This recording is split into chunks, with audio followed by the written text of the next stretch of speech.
মাশরাফি কিংবা সুমন যদি বরিশালের হইতো তাহলে এই দুর্নীতিগুলো তাদের চোখে পড়তো। হ্যাঁ দর্শক, আমি বলতেছি শেরে বাংলা মেডিকেল কলেজ এবং হাসপাতালের কথা। এই হচ্ছে হাসপাতালের বাউন্ডারির ভিতরের দৃশ্য, যেখানে চা, সিগারেট, পান বিক্রি করা হচ্ছে। এবং এখানে যারা এই দোকান প্রসাদ নিয়ে বসছে তাদেরকে কিন্তু একটা উপরস্থ মহলকে কিন্তু ট্যাক্স দিতে হচ্ছে, চাঁদা দিতে হচ্ছে। এই দেখেন, অস্বাস্থ্যকর খাবার বিক্রি করা হচ্ছে, অথচ এটা হাসপাতালের বাউন্ডারির ভিতরে। আমি যেই হাসপাতালের কথা বলতেছি, শেরেবাংলা মেডিকেল কলেজ এবং হাসপাতাল, এটা শুধু বরিশালের না, এটা দক্ষিণ এশিয়ার সর্ববৃহৎ চিকিৎসা মহাবিদ্যালয়। অথচ দেখেন এর অবস্থা, এর বাউন্ডারির ভিতরে যত্রতত্র এই স্থাপনাগুলো তৈরি করা হয়েছে, অথচ এর প্রতি কারো কোনো দৃষ্টি নাই। তো আমরা দেখতে দেখতে যেই জিনিসগুলা চোখে পড়লো আরও, সেটা হচ্ছে যত্রতত্র গাড়ি পার্কিং। সিএনজি বলেন, অটো বলেন, রিক্সা বলেন, প্রাইভেট কার বলেন, এতে রোগী এবং রোগীর স্বজনদের চলাফেরা করতে অনেক সমস্যা হচ্ছে।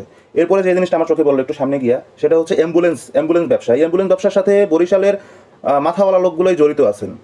হ্যাঁ, অথচ সরকারি অ্যাম্বুলেন্স কোথায়? এখানে যে কয়টা অ্যাম্বুলেন্স দেখলাম, এবং হাসপাতালের সামনে শুধু অ্যাম্বুলেন্স আর অ্যাম্বুলেন্স, সারিবদ্ধ অ্যাম্বুলেন্স। সরকারি অ্যাম্বুলেন্সগুলো কোথায়? সরকার কি অ্যাম্বুলেন্সের জন্য বরাদ্দ দেয় না? অথচ এখানে একটা সরকারি অ্যাম্বুলেন্স দেখতে পাইলাম না। এবং এই অ্যাম্বুলেন্স, এই সিন্ডিকেটের সাথে, অ্যাম্বুলেন্স ব্যবসার সাথে ওয়ার্ড বয় থেকে শুরু করে হাসপাতালের উপরস্থ বড় কর্মকর্তারা পর্যন্ত জড়িত। তারা এর বাটোয়ারা পায়, এর কমিশন পায়।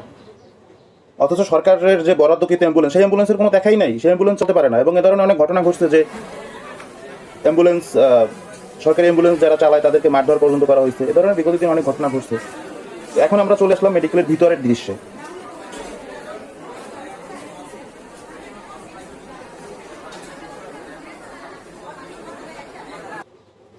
এই যে আপনারা একটা শব্দ শুনতে পাইলেন হাসপাতালের ভিতরে, এটা কি আসলে একজন রোগীর জন্য স্বাস্থ্যকর, প্রতিকূল? কি মনে হয় আপনাদের? এখানে কে রুগী, কে রুগীর স্বজন, সেটাই তো বোঝা যাচ্ছে না। রোগীরা বেড পাচ্ছে না, রোগীরা হাসপাতালের ফ্লোরে পড়ে আছে। এটা কি একজন রোগীর জন্য আসলে স্বাস্থ্যকর? এটা কি দেখার কেউ নাই? হাসপাতালের উপরস্থ কর্মকর্তা সহ এবং সংশ্লিষ্ট যারা জড়িত আছেন তাদের প্রতি আহ্বান জানাচ্ছি যেন এর দ্রুত প্রতিকার করা হয়। এগুলো তো হাসপাতালের বাইরের দৃশ্য, ভিতরে আরও অনেক জিনিস আছে, অনেক সিন্ডিকেট আছে, যেগুলো আমার মতো সাধারণ মানুষের পক্ষে তুলে ধরা সম্ভব না। তো আশা করি এই ধরনের দুর্নীতি অচিরেই নির্মূল হবে ইনশাল্লাহ।